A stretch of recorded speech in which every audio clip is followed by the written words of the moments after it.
बड़ी खबर दिल्ली से है, जहां पर गैंगस्टर्स के बढ़ते दबदबे के बीचों बीच दिल्ली पुलिस ने एक बड़ा एक्शन लिया। देखिए, इस एक्शन के तहत दिल्ली पुलिस ने एक खास ऑपरेशन चलाया, जिसे ऑपरेशन ईगल का नाम दिया गया है।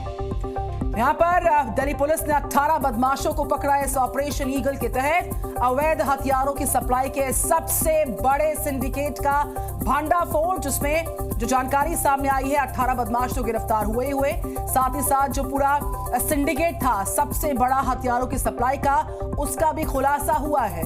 दिल्ली पुलिस की क्राइम ब्रांच के मुताबिक जांच में यह बात सामने आई है कि गाजियाबाद की डासना जेल में बंद गैंगस्टर मदन दिल्ली और एनसीआर में हथियारों की खेप की सप्लाई कर रहा था। गिरफ्तार बदमाशों के पास से 4 सेमी ऑटोमेटिक राइफल, 8 देसी कट्टे, 1 कंट्री मेड राइफल और 33 जिंदा कारतूस बरामद किए गए हैं। तो मदन गैंग हथियारों की सप्लाई कर रहा था और ऑपरेशन ईगल से यह प्रहार किया गया है।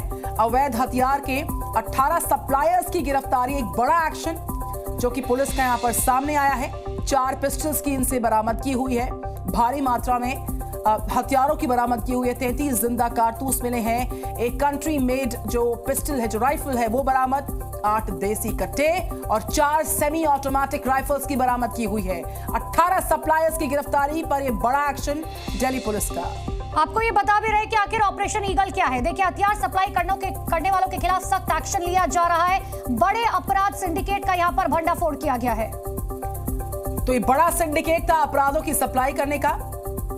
और देखिए, गैंगस्टर मदन जो है इस पूरे हथियारों के नेटवर्क को पूरी तरह से चला रहा था और उसमें ये इसका एक अहम किरदार रहा है। और ये पूरा ऑपरेशन ईगल दरअसल क्या है, 18 बदमाश गिरफ्तार किए गए इस पूरे ऑपरेशन के तहत, जिनसे कि 4 पिस्टल्स मिली हैं।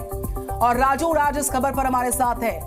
दिल्ली पुलिस का राजू राज, ऑपरेशन ईगल एक बहुत बड़ा ऑपरेशन है, बड़ी सफलता हासिल हुई दिल्ली पुलिस को। देखिए, निश्चित तौर पर जिस तरीके से दिल्ली पुलिस के ऊपर कई सवाल खड़े हैं तो कि राजधानी दिल्ली की कानून व्यवस्था दिल्ली पुलिस के कंट्रोल में नहीं आ रही, और उसी के तहत दिल्ली पुलिस ने ये प्लान किया कि जिन बदमाशों तक हथियार पहुंच रहे हैं, हथियार कौन सप्लाई कर रहा है। अगर हथियार की सप्लाई बंद हो जाएगी तो निश्चित तौर पर इन बदमाशों को, इन शूटर के कमर टूट जाएंगे। इसलिए दिल्ली पुलिस ने ऑपरेशन ईगल चलाया और क्राइम ब्रांच की टीम ने जब दिल्ली के गाजीपुर में एक गाड़ी इनपुट के आधार पर एक गाड़ी को रोका, उसमें हथियार बरामद किए, उसमें से 2 शख्स की गिरफ्तारी हुई। उसके बाद दिल्ली पुलिस ने उनसे पूछताछ के बाद जब नतीजे तक पहुंची तो पुलिस को एक बड़ा सिंडिकेट सामने आया कि डासना जेल, गाजियाबाद के डासना जेल में बैठे मदन गैंग इस पूरे गैंग को ऑपरेट कर रहा है और राजधानी दिल्ली और आसपास के इलाकों में एनसीआर में एक बड़े हथियार की सप्लाई कर रहा है। अगर इन बदमाशों तक हथियार की सप्लाई बंद हो जाए तो निश्चित तौर पर अपराध का रेट, क्राइम ग्राफ कम होगा। और इसी के तहत दिल्ली पुलिस की क्राइम ब्रांच ने ऑपरेशन ईगल चलाया और एक के बाद एक 18 पिछले कुछ दिनों में हमने देखा भी है राजधानी दिल्ली में किस तरीके से रंगदारी के लिए फायरिंग की गई है, लोगों को धमकाया जा रहा था हथियार के बल पर। लेकिन राजू, ये भी जानकारी दीजिए कि जो 18 बदमाश गिरफ्तार किए गए हैं, क्या ये सारे मदन गैंग के बताए जा रहे हैं या किसी और गैंग के भी हैं?